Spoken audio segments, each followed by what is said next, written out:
y grave escándalo que salpica a Amado Boudou, el vicepresidente de la Nación. Lo que van a ver y escuchar a ustedes ahora son dos o tres mails que, como todo mail, en su momento fueron privados, pero ya son públicos, dirigidos al vicepresidente Amado Boudou, fechados en agosto del 2009.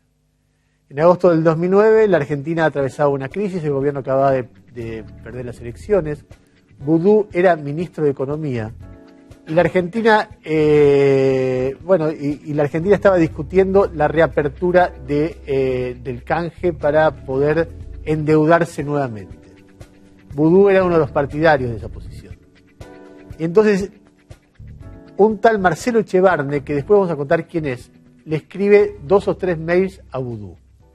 El primer mail, si ustedes se fijan en el encabezamiento, arriba dice de Marcelo Echevarne, mailito del mail, lunes 3 de agosto del 2009 para aimeboudou@gmail.com, que es el mail de Boudou, con copia a alguien del Ministerio de Economía. Te paso 2 versiones, memo confidencial, tiene solo los bullets sobre los pros de holdouts. Memo Economía es una versión más larga sobre el camino que veo para volver a los mercados. En resumen, hacer la operación de holdouts. 1. Te potencia el momentum positivo de los bonos locales. 2. Es una pieza adicional a todas las que tenés que usar. Creo que no te puedes dar el lujo de prescindir de muchas de ellas. 3. Te permitirá acceder al mercado voluntario de crédito emitiendo deuda por entre 3.000 y 4.000 millones en 2010 para pagar vencimientos. 4. Te garantizará el éxito de la reprogramación de deuda de corto. 5. Contribuirá a que las empresas privadas accedan al crédito nuevamente en los mercados internacionales y eventualmente a volver a emitir acciones para obtener capital de riesgo genuino. Ese es el primer mail. Al día siguiente, ese mail fue enviado a las 23:19 del lunes 3 de agosto del 2009.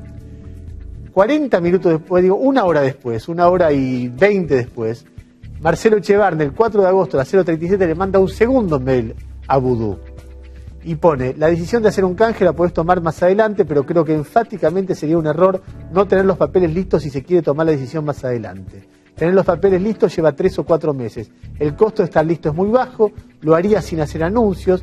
Una vez que estemos listos podrás decidir si se hace o no un canje. Para ese entonces va a ser mucho más claro si podés hacer un canje en forma simultánea con nuevo dinero del mercado, por ejemplo, que es lo que hoy, en base a la evolución de los bonos, creemos que va a pasar si continúas con anuncios positivos. Y sigue todo un mail de asesoramiento de este hombre, de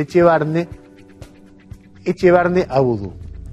Hay un nuevo mail una semana después, el viernes 21 de agosto de 2009, donde Echevarne le pregunta a Boudou cuándo se reúnen con Helblum, que es alguien vinculado al Citibank. Dice, me pregunta Helblum qué le contesta a Citi sobre la reunión del martes, y una larga tira de mails entre distintas personas, supuestamente gente vinculada al mundo financiero, para tratar de concertar una reunión con Boudou. A ver, estos mails hoy son una prueba bastante fuerte en una causa que salpica a Boudou y que tiene que ver con la reapertura del canje en el 2010. Explícanos qué son estos mails. Primero, Marcelo Echevarne es quien dirige una consultora, que es la consultora Arcadia. Esa consultora fue la que manejó toda la operación de canje. Esto fue algo que nosotros identificamos, además de un conjunto de irregularidades muy grande en el canje de deuda del 2010, que ya nos venía preocupando porque era casi un traje a medida para los acreedores.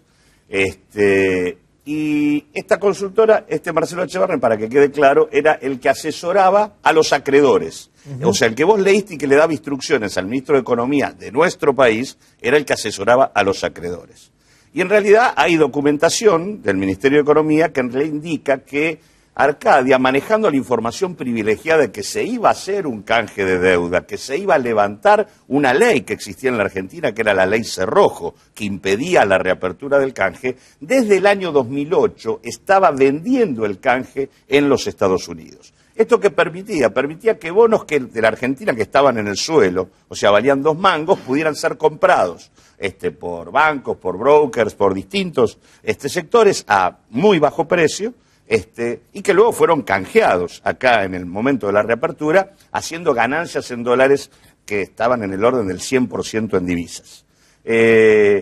Los mails que vos mencionabas tienen todo fecha anterior a el momento en que se establece la resolución por parte del Poder Ejecutivo de contratar a los bancos para llevar adelante la reapertura del canje. O sea que hay todo un proceso previo en donde Arcadia, manejando información privilegiada, lleva esta propuesta a los Estados Unidos y a los distintos mercados y luego va asesorando al Ministerio de Economía respecto a cuáles deben ser las condiciones del canje. O sea que es una situación muy particular donde el ministro de Economía está puesto de un lado y del otro del mostrador, porque lo que también se puede observar es que Arcadia tiene vínculos con los funcionarios cercanos al propio Vudú, fundamentalmente a través del hermano de Diego Bossio, que es Pedro Bossio, y que trabaja con Echevarne en el estudio de él. ¿Cómo se prueban los vínculos entre Arcadia?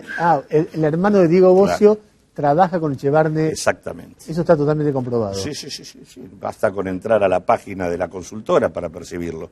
En realidad, nosotros ya veníamos viendo que el canje venía complicado. Básicamente, por ejemplo, al Congreso nunca se le permitió saber cuál era la oferta financiera, a pesar de que la Constitución establece que es el Congreso el que tiene que establecer los términos de la negociación. Nunca se pudo saber cuál era la oferta. También era complicado el hecho de que quien traía la oferta y los bonistas, que era el Banco Berkeley, a la vez era el representante nuestro. Había una confusión ahí entre quien nos representaba a nosotros y quien representaba a los acreedores. La cosa terminó de saltar por el aire demostrando que había tráfico de influencia cuando identificamos una consultora que estaba ligada a funcionarios cercanos al ministro de Economía.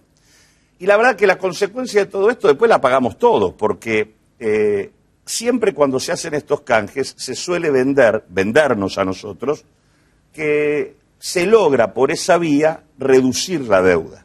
En este sentido, se canjearon papeles de deuda de alrededor de 12.200 millones de dólares por nuevos papeles de alrededor de 7.600 millones. La diferencia, se dice, es la reducción de deuda a favor de la Argentina. Pero en el mercado esos papeles valían Lo que no se cuenta es que en realidad la Argentina emitió otros papeles que se denominan cupón PBI, que están asociados al crecimiento de la economía argentina, y que en realidad superan los 5.400 millones de dólares. Es decir, que en la práctica Argentina terminó teniendo una deuda que es 7.600 más 5.400, que supera la deuda original. Claudio. 48 horas después de que nosotros hacemos la denuncia, que la hicimos en la propia sesión, en el recinto, en el Parlamento, a esta persona, que en realidad trabajaba tanto con nosotros como con muchos otros, entre ellos con el propio gobierno nacional. Era alguien que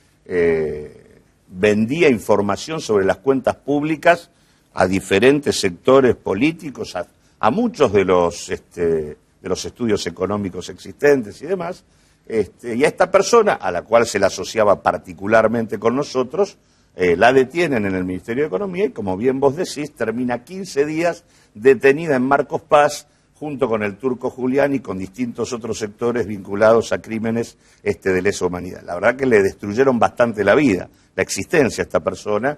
Recuerdo que en ese momento el propio Vudú hizo una conferencia de prensa acusándome de haber mentido. Bueno, acá han ido apareciendo en el curso del tiempo pruebas documentales de que lo que nosotros veníamos sosteniendo era absolutamente cierto. ¿En qué estado está la causa judicial de esto?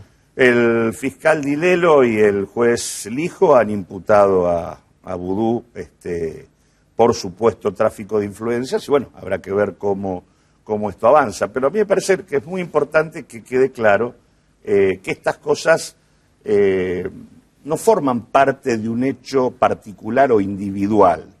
Nosotros tenemos otras denuncias sobre el ministro, del ministro y vicepresidente que antes dirigió el ANSES, que tienen que ver con haber usado los fondos del ANSES para comprar acciones vinculadas a funcionarios, levantando el precio de esas acciones, lo tenemos absolutamente demostrado. Esto cayó casualmente en el juzgado de Servini y de Cubrí, como estaba totalmente demostrado, terminó en el juzgado de Ollarvide, para parar ese tema.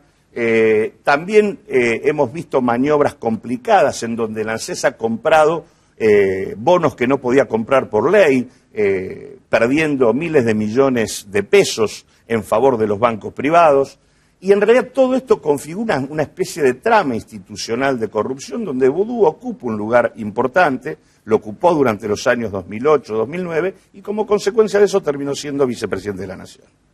O sea, como decir que es parte de un esquema. Uno asciende... Claro, que no es una cuestión individual, sino que es una trama institucional que tiene que ver con el financiamiento ilegal del sistema político y que vincula, además, al sistema político con el poder económico.